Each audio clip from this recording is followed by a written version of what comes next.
राजधानी अवंतीपुर में सुबह की हल्की सुनहरी धूप फैल रही थी। महल के ऊंचे बुर्जों पर कबूतर उड़ रहे थे और नीचे दरबार के दरवाजे खुलने लगे थे। राजकुमारी चंद्रलेखा राजा विभूसेना की इकलौती संतान थी। सौंदर्य की मूर्ति पर भीतर से उतनी एकाकी। उसके होंठों पर मुस्कान थी पर दिल में अनकाही तन्हाई। महल में सोने चांदी की चमक थी मगर उसकी आंखों में सन्नाटा। वहीं उसी नगर के बाहरी छोर पर मंदिर की सीढ़ियों के पास एक भिखारी बैठा करता था। नाम था अर्जुन। चेहरे धूल से ढका, कपड़े फटे हुए और आंखों में अजीब सी गहराई, जैसे हर दुख को सहकर भी वो मुस्कुरा सकता है। लोग उसे तुच्छ समझते थे पर उसके गीतों में ऐसी मिठास थी कि राहगीर ठहर जाते।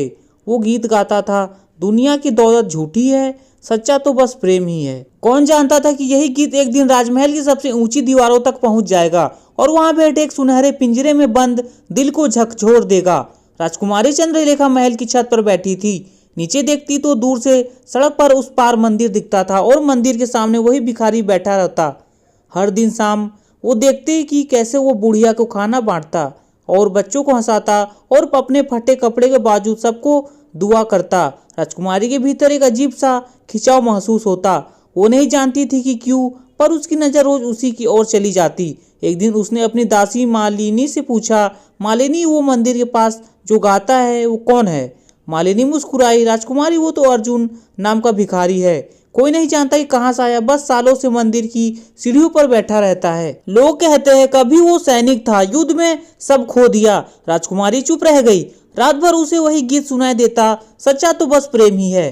अगले दिन सुबह राजकुमारी ने एक साधारण पोशाक पहनी, बिना गहने की, बिना शाही पहचान की, और महल से चोरी छिपे बाहर निकल गई।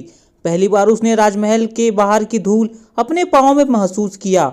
बाजार में हंसी, शोर, बच्चों की पुकारे, सब कुछ उसके लिए नया था।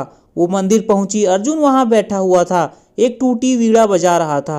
राजकुमारी कुछ दूरी पर बैठ गई, बिना बोले वो सब सुनती रही। अर्जुन ने देखा एक साधारण पर खूबसूरत युवती चुपचाप उसकी धुन में खोई है। वो मुस्कुराया और बोला, आपके चेहरे पर उदासी है पर आंखों में कोई अधूरी कहानी। राजकुमारी चौंकी। वो इतनी सच्चाई से बोल रहा था जैसे उसे उसके दिल का राज पता हो। उसने धीरे से कहा, कभी कभी सब कुछ होते हुए भी दिल खाली रहता है। अर्जुन ने वीणा के तार छोड़े, शायद क्योंकि जो चीज दिल को भर सकती है वो सोने चांदी से नहीं मिलती। उनकी पहली बातचीत वहीं खत्म हुई, पर कुछ ऐसा था जो शुरू हो चुका था, एक अनकहा रिश्ता। राजकुमारी हर दूसरे दिन मंदिर आने लगी। वो अब साधारण कपड़े पहनती, अपने नाम को छिपाती और अर्जुन के पास बैठकर उसकी बातें सुनती। अर्जुन उसे गंगा कहकर बुलाता क्योंकि उसने अपना असली नाम नहीं बताया था। वो कहती, मेरा नाम गंगा है, बस एक साधारण लड़की। अर्जुन को उसकी सादगी को सुकून मिलता। वो उसे अपनी कविताएं सुनाता और अपने जीवन की बातें करता। कभी कभी मैंने भी तलवार उठाई, अर्जुन कहता, पर अब बस शब्दों से लड़ता हूँ। किससे? राजकुमारी ने पूछा। अपने भाग्य से। उसकी आंखों में ऐसी चमक थी जो दर्द से बनी थी। राजकुमारी ने महसूस किया, वह व्यक्ति गरीब हो सकता है पर आत्मा अमीर है, शायद उससे भी ज्यादा अमीर जितना कोई राजा होता है। दिन बीतते गए। राजकुमारी और अर्जुन की मुलाकातें अब रोज की आदत बन गई। वो उसे खाना लाती, कभी फूल, कभी कोई छोटी वीणा का तार। अर्जुन बदले में उसे गीत सुनाता। एक दिन उसने कहा, गंगा, क्या तुम मुझे जानती हो? जब तुम आती हो तो मेरी दुनिया उज्जवल हो जाती है। राजकुमारी मुस्कुराई पर दिल में तूफान उठ गया। वो जानती थी कि वो झूठ जी रही है। वो राजकुमारी और वो एक भिखारी, लेकिन प्यार किसी पहचान से नहीं रुकता। वो बोली, अगर कभी मैं सच बता दूं तो शायद तुम मुझसे नफरत करोगे। अर्जुन हंसा। सच अगर दिल से निकले तो वो नफरत नहीं लाता। मैं तुम्हारे शब्दों में ही सच्चाई देख लेता हूँ। उस रात राजकुमारी महल लौटी पर उसका मन वही मंदिर की सीढ़ियों पर रह गया। वो सोचती रही, अगर वो मेरा असली रूप देखेगा तो क्या तब भी मुझे वैसे ही देखेगा?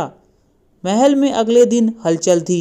राजा विभूसेना ने घोषणा की, हमारी पुत्री चंद्रलेखा का विवाह राजकुमार सूरथ देव से तय किया जाता है।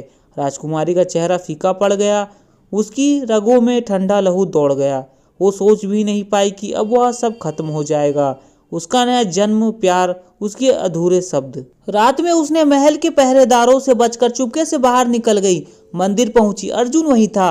उसने कांपती आवाज में कहा, अर्जुन, मैं तुमसे कुछ कहना चाहती हूँ। अर्जुन मुस्कुराया। आज तुम्हारी आंखों में आंसू है, क्यों? राजकुमारी ने फुसफुसाया, क्योंकि मैं वो नहीं हूँ जो तुम सोचते हो।